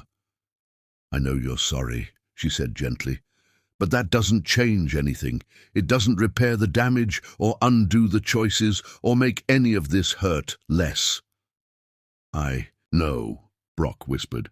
I needed you to know that I understand what I lost." After she hung up, Kaya sat in the darkness of her childhood room and felt something settle in her chest. The last tie binding her to the woman she had been during her marriage had finally been severed. Tomorrow she would continue preparing for Miss Miami, but tonight she would mourn the end of something that had never been as real as she had believed it to be. The unraveling was complete, and from its ruins, something far more beautiful was continuing to rise. In 6 weeks, she would walk across a stage and claim a crown that represented not just personal triumph, but the possibility of transformation for every woman watching. Brock's desperate attempts to stop her had only made her more powerful, more determined, more certain that she deserved every bit of success that was coming her way. The phoenix didn't just rise from ashes, she used them as fuel for the fire that would light her way forward. Chapter 9. The Final Countdown. Victory, Kaya understood now, was not about defeating others. It was about becoming so authentically yourself that defeat became impossible. July arrived in Miami, with the kind of brutal heat that turned the city into a shimmering mirage. But inside the climate-controlled sanctuary of the Fontainebleau Hotel, the atmosphere was electric with anticipation. Miss Miami 2024 was exactly 4 weeks away, and Kaya had entered the final phase of preparation with the focused intensity of an athlete approaching the Olympics. The preliminary interviews had been scheduled throughout the month, giving each contestant multiple opportunities to demonstrate their intelligence, poise, and platform knowledge. Kaya's first interview had been scheduled for a Tuesday morning in the hotel's presidential suite, where 5 judges representing media, entertainment, civic leadership, and former pageant winners would have 20 minutes to determine whether she deserved a place in the final competition. Remember?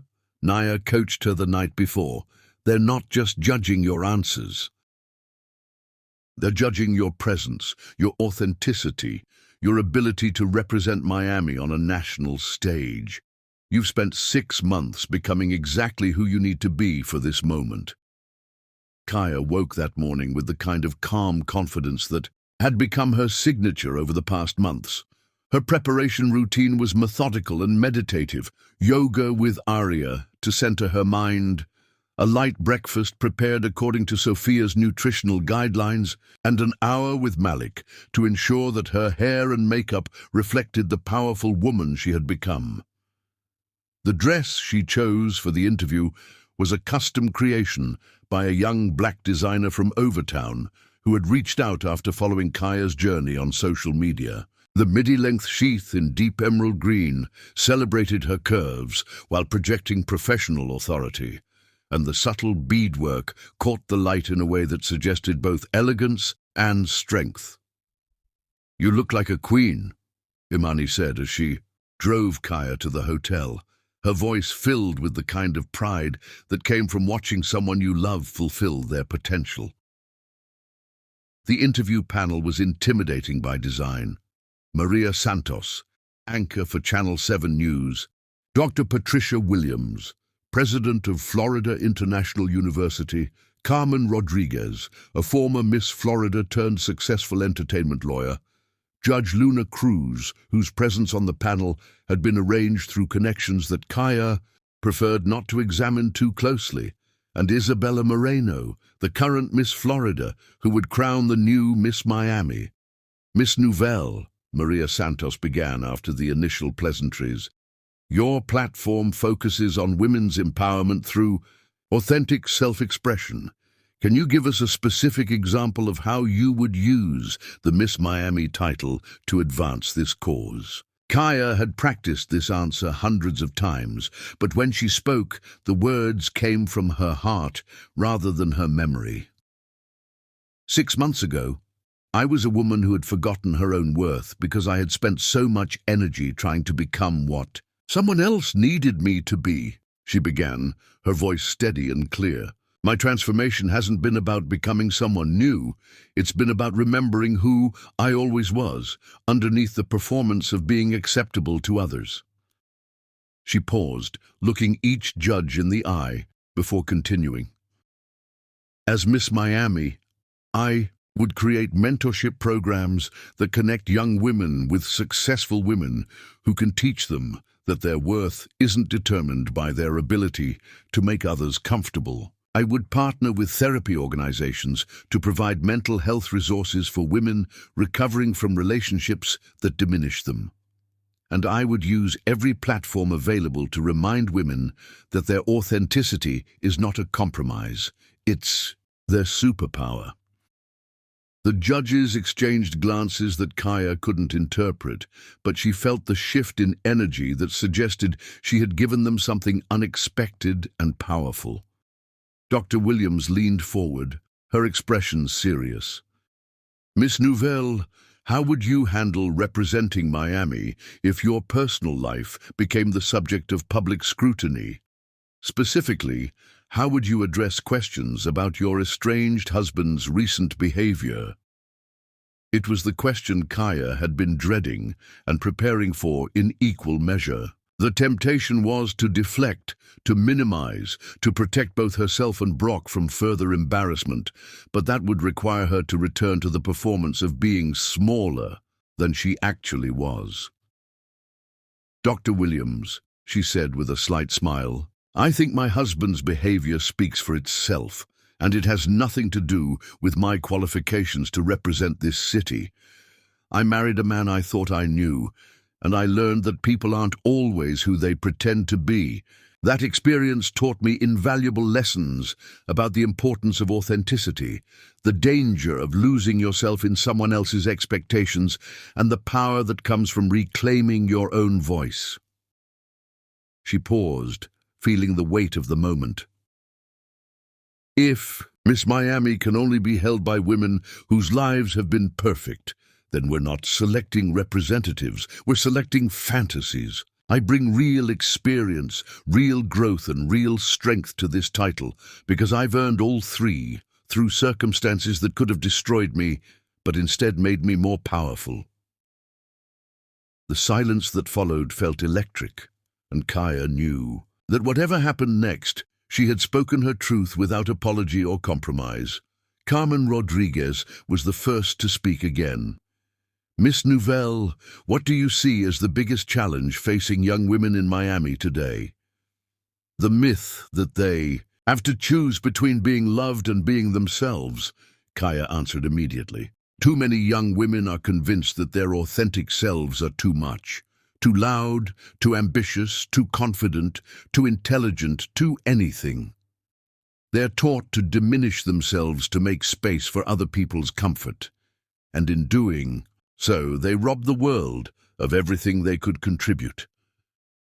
Isabella Moreno smiled for the first time during the interview. And how do we solve that? We change the narrative, Kaya said with growing passion. We celebrate women who take up space. We elevate stories of women who chose themselves over acceptance. We create environments where young girls see that their worth increases when they become more themselves, not less. The interview concluded 20 minutes later with handshakes and professional smiles that revealed nothing about the judge's impressions. But as Kaya left the hotel, she felt the deep satisfaction that came from presenting herself exactly as she was, without apology or compromise. The call came 3 days later, while she was in the middle of a particularly intense training session with Sophia. "Congratulations!" Carmen Rodriguez's voice was warm with genuine pleasure. "You've been selected as one of 15 finalists for Miss Miami 2024. The final competition will be held on July 30th at the Fontainebleau Hotel." Kaya sank onto a bench, overwhelmed by the culmination of 6 months of intensive preparation. She had done it. Against every odd, despite every obstacle, through every moment of doubt, she had earned her place on the Miss Miami stage. "How do you feel?" Sophia asked, wrapping her in a congratulatory hug. "Terrified," Kaya admitted with a laugh, "and absolutely ready."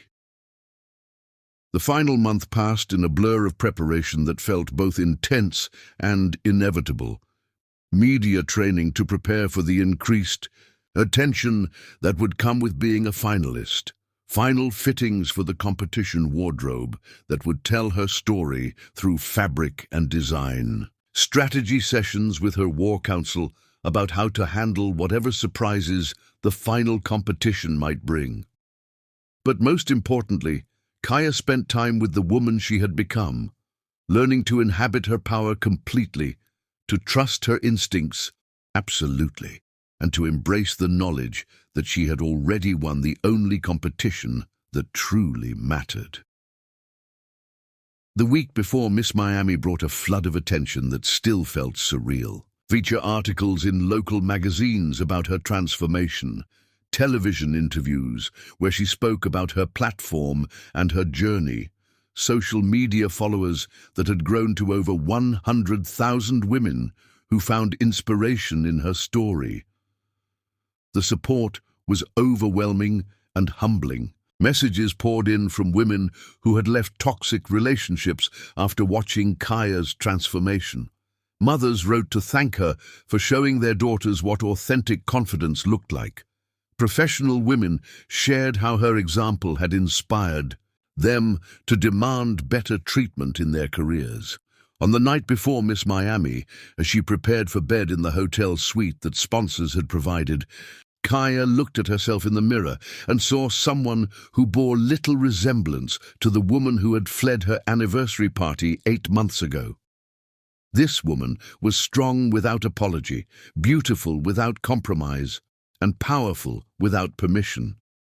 Tomorrow, she would walk across a stage and claim a title that represented everything she had fought to become. But tonight, she would rest in the knowledge that regardless of what happened tomorrow, she had already become exactly who she was, meant to be. The crown would be wonderful, but it would only confirm what she already knew. She was worthy of every bit of space she occupied in the world. The final countdown was over. Tomorrow, Miami would witness the complete transformation of a woman who had refused to stay broken, who had chosen to rise instead of remain fallen, who had transformed betrayal into empowerment and pain into purpose. The Phoenix was ready to claim her throne. Chapter 10. Queen reclaims her crown. The crown, Kaya realized as she walked across the stage, had never been about the rhinestones and gold. It was about the moment when a woman decided she was worthy of the space she occupied in the world. The Fontainebleau Hotel had been transformed into a temple of dreams and determination for Miss Miami 2024. 1,500 guests filled the grand ballroom, their evening wear glittering under crystal chandeliers, while cameras captured every moment for the live broadcast that would determine not just a winner, but the trajectory of a woman's life. Backstage, in the controlled chaos of hair, makeup, and final preparations, Kaya sat in meditative stillness while Malik put the finishing touches on the look they had designed specifically for this moment. Her hair was styled in an intricate crown braid that honored her heritage, while projecting regal authority, each strand positioned with the precision of someone who understood that tonight was about more than beauty. It was about power. "You ready for this, Queen?" Malik asked, stepping back to admire his work. Kaya studied herself in the mirror and saw 6 months of transformation crystallized into a single moment. The woman looking back at her was strong, confident, beautiful in a way that required no validation, and absolutely ready to claim what was hers. "I've been ready my whole life," she said simply. "I just forgot for a while." The preliminary competition had narrowed 15 women to 5 finalists, and now the final phase would determine who would wear the Miss Miami crown for the next year. Evening gown, interview, and talent, 3 segments that would showcase not just physical beauty, but intelligence, creativity, and the kind of presence that could represent Miami on national and international stages. For evening gown, Kaya had chosen a creation by the same Overtown designer who had made her interview dress, a flowing masterpiece in midnight blue that moved like liquid starlight as she walked. The gown celebrated her curves rather than hiding them, its elegant lines projecting both femininity and power in a way that made the audience intake collective breath when she appeared on stage. Our next finalist, representing the strength and beauty of Miami's diverse communities, please welcome Kaya Nouvelle. The applause was thunderous, and as Kaya walked the length of the stage, she felt the energy of everyone who had supported her transformation. In the front row sat her War Council, Imani, Aaliyah, Luna, Bella, Sophia, and Aria, their faces radiating pride and satisfaction. These women had seen her potential when she had forgotten it existed, and now they were witnessing the full realization of their investment. But it was the broader audience response that told the real story. People were on their feet, applauding, not just her beauty, but her journey, her courage, her refusal to accept diminishment as love. Social media feeds were exploding with support from women who had followed her transformation and found inspiration for their own. The interview portion was where Kaya knew she would either secure her victory or discover that her truth wasn't enough. Standing at center stage under lights that felt like sunshine, she waited for the question that would define this moment. "Miss Nouvelle," the host began, "you've become known for your advocacy around authentic self-expression and women's empowerment. If you could give one piece of advice to young women watching tonight, what would it be?" Kaya took a breath and felt the certainty that had been building for months crystallize into words. "I would tell them that their authentic self is not a compromise," she said, her voice carrying clearly throughout the ballroom. "For too long, women have been taught that love requires us to become smaller, quieter, more convenient for other people's comfort. But the right people, the right partners, friends, opportunities, will love you more as you become more yourself, not less." She paused, thinking about the woman she had been 8 months ago and the journey that had brought her to this stage. "I spent 12 months of my life apologizing for existing, trying to earn love by diminishing everything that made me unique. It nearly destroyed me, but I learned something important. When you reclaim your authentic self, you don't just save yourself. You give other women permission to do the same. And that's how we change the world, one woman at a time, by refusing to accept anything less than the love and respect we deserve.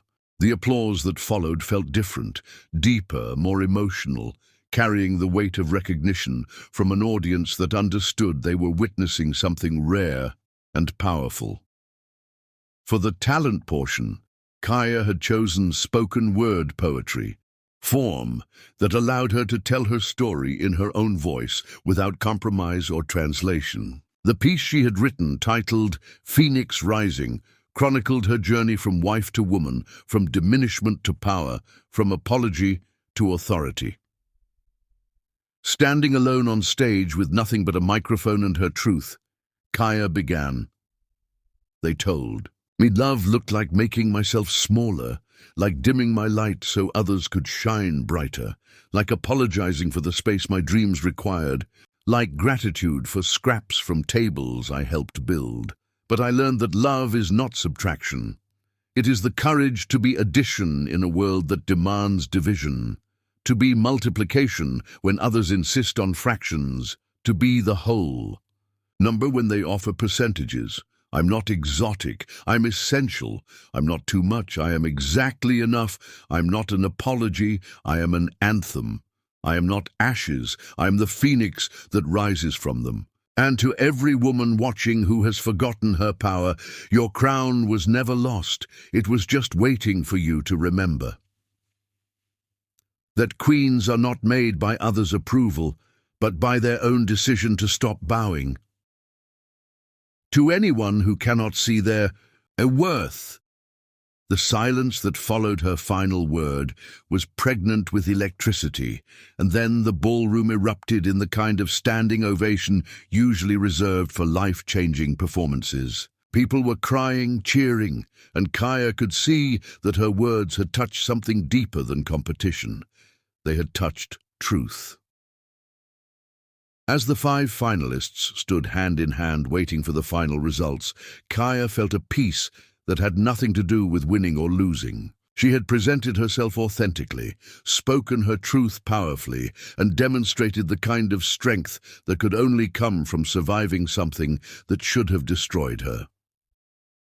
"Ladies and gentlemen," the host announced, "your Miss Miami 2024 is Kaya Nouvelle."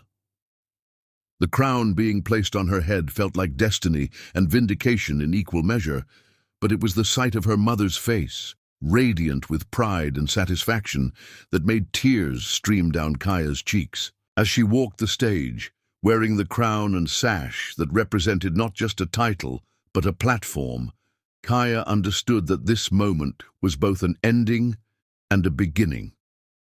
Her acceptance speech was delivered to an audience that included everyone who had doubted her, diminished her, or written her off. This crown isn't just mine. It belongs to every woman who has been told she wasn't enough, every woman who has been broken down but chose to rise again.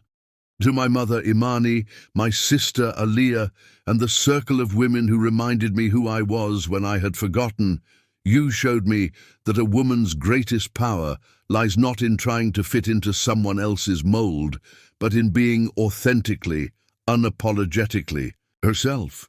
She paused, looking out at the crowd that included cameras broadcasting to thousands of homes throughout South Florida. We are enough. We are queens. And when we lift each other up, we are unstoppable. Thank you, Miami, for giving me the platform to remind every woman watching that her worth is not negotiable. Her voice matters, and her authentic self is not a compromise. It's her superpower. As confetti fell and photographers captured the moment for posterity, Kaya saw a figure at the back of the ballroom that made her heart clench with complex emotions. Brock stood near the exit, tears streaming down his face, watching the woman he had tried to diminish claim the crown that proved her worth to the world. Their eyes met across the crowded room, And in that moment, Kaya felt the final piece of her healing click into place. She wasn't angry anymore. She was grateful. Grateful for the lessons learned, for the strength discovered, for the journey that had led her to this moment of absolute self-possession. Later that evening, as she sat in her hotel suite surrounded by flowers, congratulations, and offers that would define the next phase of her life, Kaya looked at the crown sitting on the dresser and understood that it represented something far more valuable than a title. It represented the moment when a woman decided she was worthy of the space she occupied in the world. The phoenix had not just risen, she had claimed her throne. Epilogue. 5 years later. 5 years after that triumphant night at the Fontainebleau, Kaya stood in the penthouse office of her women's empowerment organization, looking out at the Miami skyline that had witnessed her transformation. At 33, she had built an empire of self-love and empowerment from the ashes of her former life. The non-profit she had launched during her Miss Miami reign now served thousands of women annually, providing therapy, career development, and mentorship to those recovering from relationships and situations that had diminished their sense of self-worth. Her success had been remarkable by any measure. The organization operated in 12 cities across the country. Her book, Rising, A Woman's Guide to Reclaiming Her Power, had spent 26 weeks on the New York Times bestseller list. She had been invited to speak at universities, conferences, and corporate events about authentic leadership and the courage to choose yourself. Major corporations sought her consultation on women's empowerment initiatives.